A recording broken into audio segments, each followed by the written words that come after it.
Jésus et la Samaritaine. Très belle page de l'Évangile.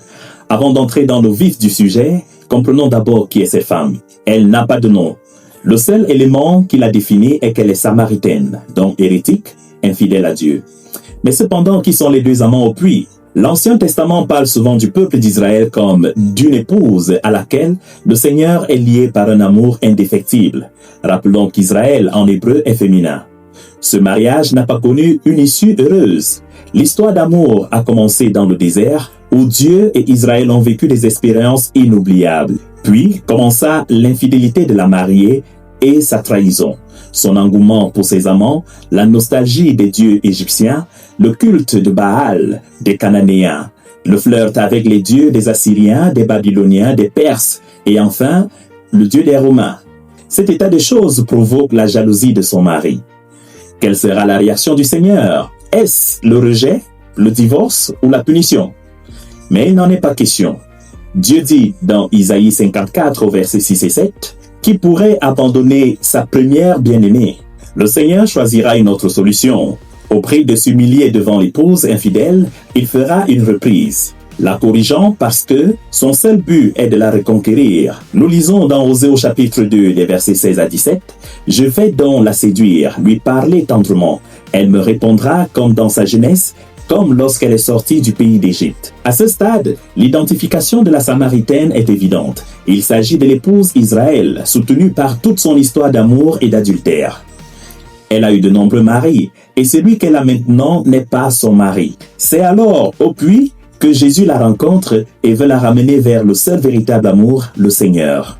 Vu cette image conjugale, même les détails marginaux de l'histoire ont leur importance. Tout d'abord, cette remarque étrange. Jésus devait passer par la Samarie. Il n'était pas obligé de le faire d'un point de vue géographique.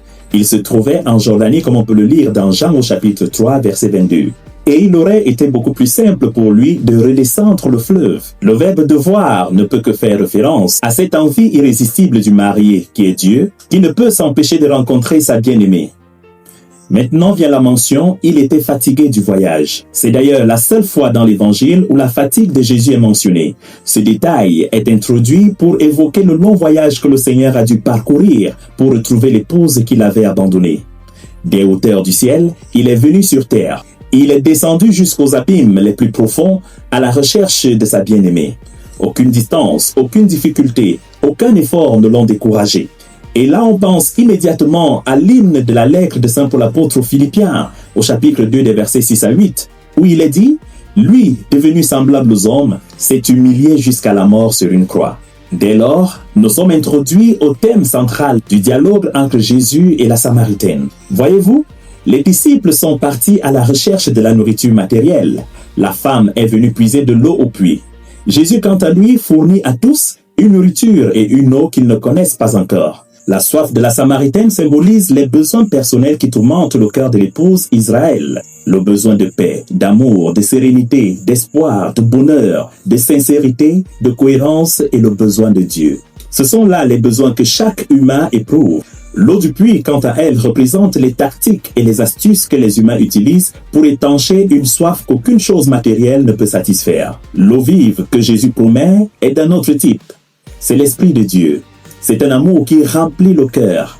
Ceux qui se laissent guider par cet esprit obtiennent la paix et n'ont plus besoin de rien d'autre. Au début du dialogue, la Samaritaine pensait à l'eau matérielle. Peu à peu, elle a commencé à percevoir et à accepter les propositions de Jésus. L'évangéliste souligne d'ailleurs sa découverte progressive. Au début, pour elle, Jésus est un simple juif errant, c'est au verset 9. Puis, il devient un maître, c'est au verset 11. Puis un prophète, puis le Messie. Enfin, devant tout le peuple, elle le proclame sauveur du monde, c'est au verset 42. À travers le cheminement spirituel de la Samaritaine, Jean montre qu'avant de rencontrer le Christ, une personne ne peut se préoccuper que des aspects matériels de la vie. Ce sont des réalités importantes, voire essentielles, mais elles ne suffisent pas. Elles ne peuvent donc constituer le seul but et l'unique objectif de la vie. Seule une personne qui rencontre le Christ, qui découvre qu'il est le sauveur du monde et qui accueille le don de son eau, ressent que toute soif et toute faim peuvent être rassasiées. La dernière partie de l'évangile, des versets 28 à 41, présente la conclusion du cheminement spirituel de la Samaritaine et de chaque disciple. Après avoir rencontré le Christ, elle abandonne sa cruche, elle n'en a plus besoin. Elle a trouvé un autre type d'eau et court annoncer sa découverte et son nouveau bonheur aux autres. L'appel est de devenir missionnaire, apôtre ou catéchiste et de parler à tous de la joie et de la paix que connaissent ceux qui rencontrent le Christ, le Seigneur, et boivent son eau.